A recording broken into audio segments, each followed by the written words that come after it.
마르코 복음 15장. 빌라도에게 신문을 받으시다. 아침이 되자 수석 사제들은 곧바로 원로들과 율법학자들 곧 온 최고 의회와 의논한 끝에 예수님을 결박하여 끌고 가서 빌라도에게 넘겼다. 빌라도가 예수님께 당신이 유다인들의 임금이요? 하고 묻자 그분께서 내가 그렇게 말하고 있다 하고 대답하셨다. 그러자 수석 사제들이 여러 가지로 예수님을 고소하였다. 빌라도가 다시 예수님께 당신은 아무 대답도 하지 않소. 보시오, 저들이 당신을 갖가지로 고소하고 있지 않소. 하고 물었으나 예수님께서는 더 이상 아무 대답도 하지 않으셨다. 그래서 빌라도는 이상하게 여겼다. 사형 선고를 받으시다. 빌라도는 축제 때마다 사람들이 요구하는 죄수 하나를 풀어주곤 하였다. 마침 바라빠라고 하는 사람이 반란 때에 살인을 저지른 반란군들과 함께 감옥에 있었다. 그래서 군중은 올라가 자기들에게 해오던 대로 해달라고 요청하기 시작하였다. 빌라도가 그들에게 유다인들의 임금을 풀어주기를 바라는 것이요? 하고 물었다. 그는 수석 사제들이 예수님을 시기하여 자기에게 넘겼음을 알고 있었던 것이다. 그러나 수석 사제들은 군중을 부추겨 그분이 아니라 바라빠를 풀어달라고 청하게 하였다. 빌라도가 다시 그들에게 그러면 여러분이 유다인들의 임금이라고 부르는 이 사람은 어떻게 하기를 바라는 것이요? 하고 물었다. 그러자 그들은 십자가에 못 박으시오 하고 거듭 소리질렀다. 빌라도가 그들에게 도대체 그가 무슨 나쁜 짓을 하였다는 말이요 하자 그들은 더욱 큰 소리로 십자가에 못 박으시오 하고 외쳤다. 그리하여 빌라도는 군중을 만족시키려고 바라빠를 풀어주고 예수님을 채찍질하게 한 다음 십자가에 못 박으라고 넘겨주었다. 군사들이 예수님을 조롱하다. 군사들은 예수님을 뜰 안으로 끌고 갔다. 그곳은 총독 관저였다. 그들은 온 부대를 집합시킨 다음 그분께 자주색 옷을 입히고 가시관을 엮어 머리에 씌우고서는 유다인들의 임금님 만세 하며 인사하기 시작하였다. 또 갈대로 그분의 머리를 때리고 침을 뱉고서는 무릎을 꿇고 엎드려 예수님께 절하였다.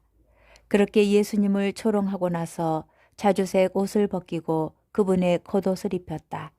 그리고 예수님을 십자가에 못 박으러 끌고 나갔다. 십자가에 못 박히시다. 그들은 지나가는 어떤 사람에게 강제로 예수님의 십자가를 지게 하였다.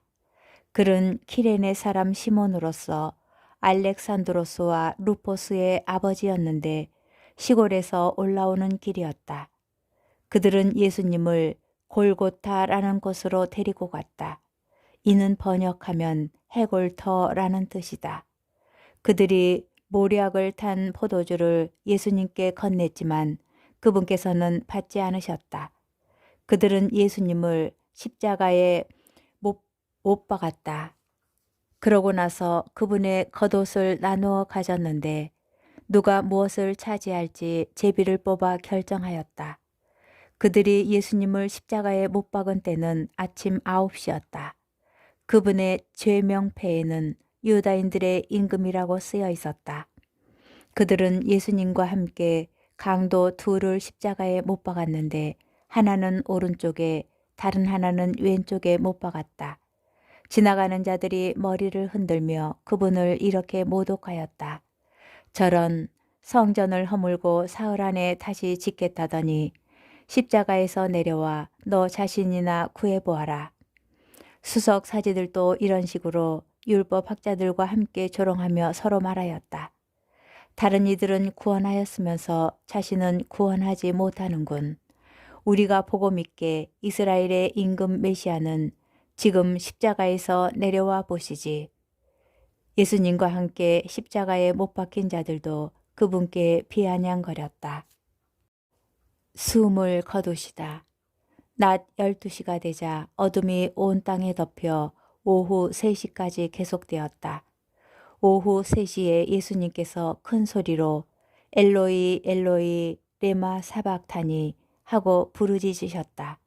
이는 번역하면 저의 하느님 어찌하여 저를 버리셨습니까? 라는 뜻이다. 곁에 서 있던 자들 가운데 몇이 이 말씀을 듣고 저것 봐 엘리야를 부르네 하고 말하였다. 그러자 어떤 사람이 달려가서 해면을 신 포도주에 적신 다음 갈대에 꽂아 예수님께 마시라고 갖다 대며 자 엘리야가 와서 그를 내려주나 봅시다 하고 말하였다. 예수님께서는 큰 소리를 지르시고 숨을 거두셨다.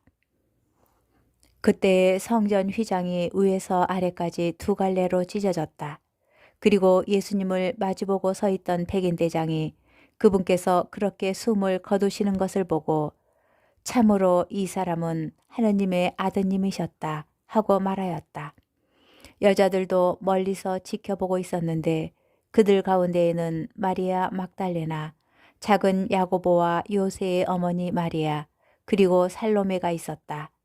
그들은 예수님께서 갈릴레아에 계실 때에 그분을 따르며 시중들던 여자들이었다. 그 밖에도 예수님과 함께 예루살렘에 올라온 다른 여자들도 많이 있었다. 묻지시다. 이미 저녁 때가 되어 있었다.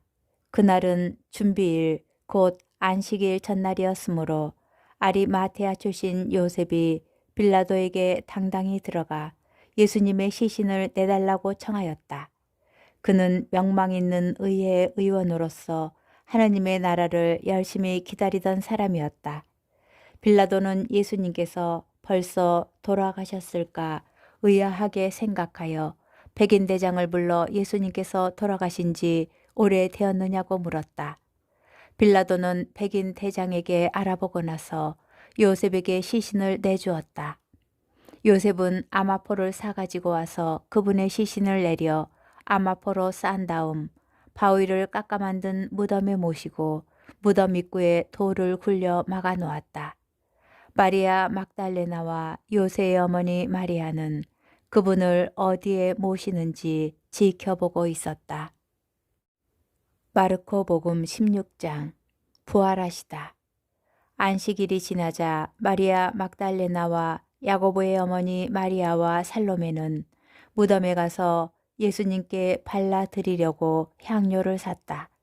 그리고 주간 첫날 매우 이른 아침 해가 떠오를 무렵에 무덤으로 갔다. 그들은 누가 그 돌을 무덤 입구에서 굴려내줄까요? 하고 서로 말하였다.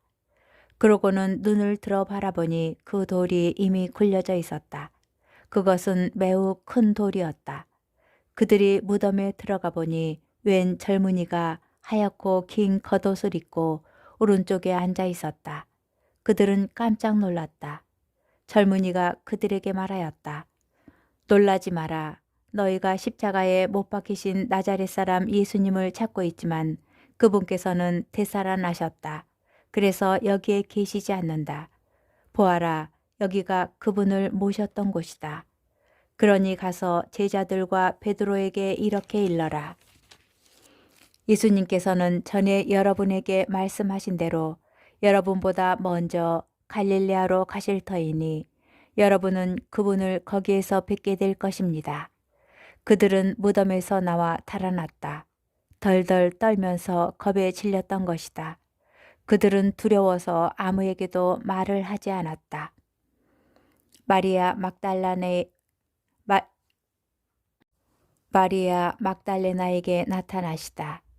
예수님께서는 주간 첫날 새벽에 부활하신 뒤 마리아 막달레나에게 처음으로 나타나셨다. 그는 예수님께서 7 마귀를 쫓아주신 여자였다. 그 여자는 예수님과 함께 지냈던 이들이 슬퍼하며 울고 있는 곳으로 가서 그들에게 이 소식을 전하였다. 그러나 그들은 예수님께서 살아계시며 그 여자에게 나타나셨다는 말을 듣고도 믿지 않았다. 2 제자에게 나타나시다. 그 뒤 그들 가운데 2 사람이 걸어서 시골로 가고 있을 때 예수님께서 다른 모습으로 그들에게 나타나셨다. 그래서 그들이 돌아가 다른 제자들에게 알렸지만 제자들은 그들의 말도 믿지 않았다. 제자들에게 나타나시어 사명을 부여하시다. 마침내 11 제자가 식탁에 앉아 있을 때에 예수님께서 나타나셨다.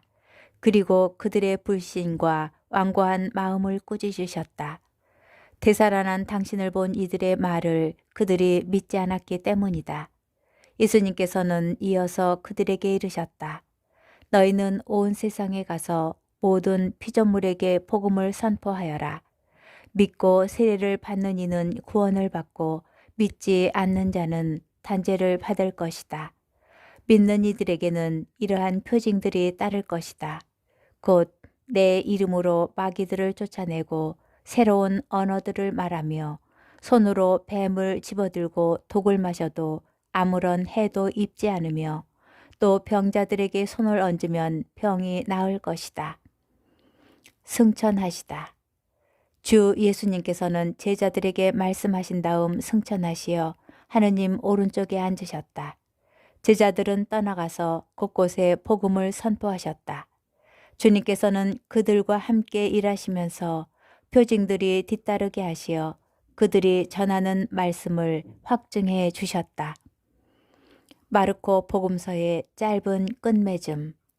그 여자들은 자기들에게 분부하신 모든 것을 베드로와 그 동료들에게 간추려서 이야기해 주었다.